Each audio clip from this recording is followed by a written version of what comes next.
بسم اللہ الرحمن الرحیم نحمدہ ونصلی علی رسولہ الکریم۔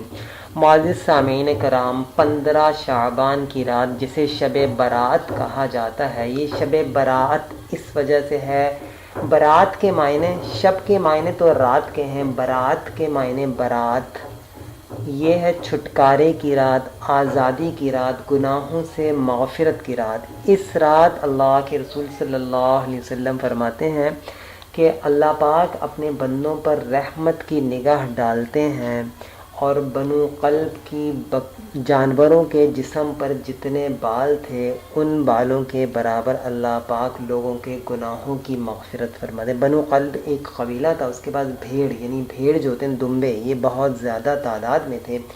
اللہ کے رسول نے مثالاً فرمایا کہ ان بھیڑوں کے جسموں پر جتنے بال ہیں اس حساب سے اللہ پاک یعنی کروڑوں لوگوں کی گناہوں کی مغفرت فرما دیتے ہیں۔ یہ اتنی عظیم رات ہے شب برات کی رات۔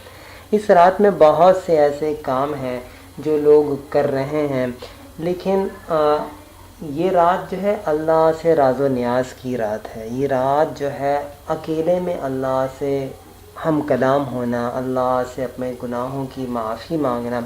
اللہ کے رسول نے فرمایا 4 لوگوں کی اس رات میں مغفرت نہیں ہوتی، 4 لوگوں کی اس رات میں مغفرت نہیں ہوتی۔ ایک وہ جو شراب کا عادی ہو، ایک وہ شخص جو شراب کا عادی ہو، دوسرا والدین کا نافرمان، تیسرا رشتہ داروں سے قطع تعلق کرنے والا۔ یہ ایک عام سی بات بن گئی ہے آج کے معاشرے میں، لیکن رشتہ داروں سے قطع تعلق کرنا اللہ کو اتنا ناپسند ہے۔ اللہ لیلۃ القدر میں بھی یعنی 27ویں رمضان کی رات کو بھی اللہ معاف نہیں فرماتے ایسے شخص کو۔ یہ اتنا بڑا گناہ ہے جو ہمارے نزدیک گناہ نہیں۔ اور چوتھا، کینہ، حسد، بغض رکھنے والے شخص کو اللہ 15 شعبان میں معاف نہیں فرماتے۔ جن میں 4 برائیاں ہوں انہیں اللہ معاف نہیں فرماتے، باقی سب کو اللہ معاف فرما دیتے ہیں۔ اس لیے میرے عزیز دوستوں اور بزرگوں، اس رات کے آنے سے پہلے اپنے رشتہ داروں، عزیز دوستوں، جن سے آپ ناراض ہو ان سے معافی مانگ لو، جن سے ناراض ہو ان سے معافی مانگ لو، اور کسی کے بارے میں دل میں کینہ، بغض، حسد مت رکھو۔ والدین کی نافرمان ہو تو والدین سے معافی مانگ لو۔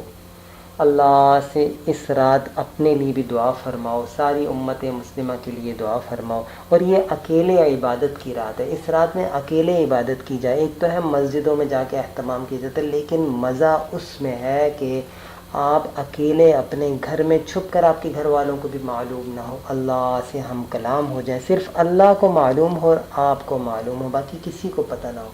اس عبادت کا مزہ ہے اصل میں، اور اس میں خوب مغفرت کی دعائیں کریں۔ بڑی عظیم رات ہے۔ اور اگلے دن یعنی جس دن اس کا دن ہو، یعنی شب برات کے بعد جاگنے کے بعد جو اگلا صبح ہو تو اس دن روزہ رکھا جائے۔ بڑی فضیلت ہے اس روزے کی بھی، اس کا اہتمام کیا جائے۔ فرماتے ہیں کہ جس نے شب شعبان 15 شعبان کا روزہ رکھا تو پچھلی 15 شعبان سے اب تک کے گناہ اللہ معاف فرما دیتے ہیں۔ اس کی فضیلت اتنی زیادہ ہے، تو اللہ ہم سب کو جو ہے اس کا اہتمام نصیب فرما دیں۔ امید کرتا ہوں آپ کو آج کی ویڈیو اچھی لگی ہوگی۔ ویڈیو اچھی لگے تو کمنٹس میں ضرور بتائیے گا۔ السلام علیکم ورحمۃ اللہ۔